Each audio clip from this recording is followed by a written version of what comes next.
So, good morning mga mananap. Ngayon may biyahe ako papuntang Infanta, Quezon. Kasama siya.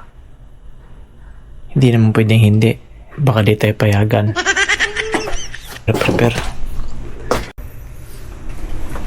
Ready na tayo for take off. So yun, waiting na lang kami sa mga kasama namin. Take off na kami. Bali, 4 na rider pa kami nandito. May 2 pa sana, kaso susunod na lang. Pa nga kami nakakaabot ng Marcos Highway, nakakaramdam na kami ng ambon. So nag-aalangan na kami baka lumakas na itong ulan na to, kaya nag-iisip na kung magkakapote na ba. Hanggang sa nakaabot kami ng Infanta, umaambon pa rin, so nakaramdam na kami ng gutom, kaya kumain muna kami.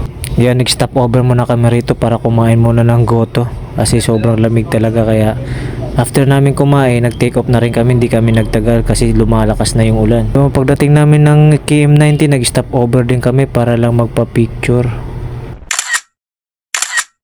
Di na nga rin kami nagtagal doon kasi sobrang lakas ng ulan at yung hamog kumakapal na rin.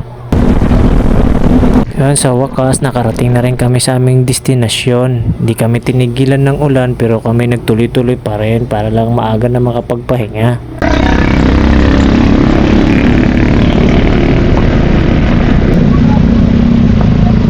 Great sir.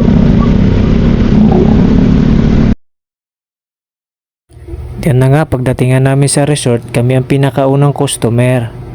Kaya nagtataka kami kung bakit walang katao-tao. Sa wakas, dagat!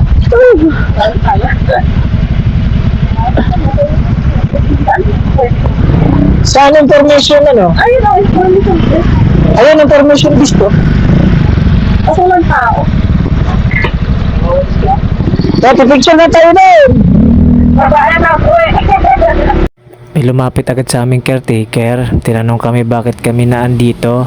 Alam naman na malakas ang bagyo, bakit kami magsiswimming.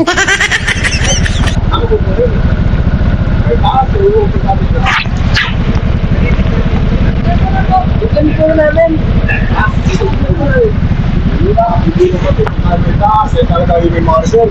Hindi na natin, kumayo pa pakati. Sige po.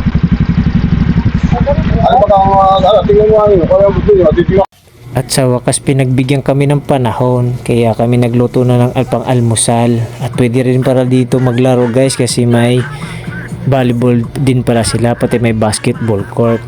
Kaya habang nagluluto mga kababaihan, kami ay maglalaro lamang.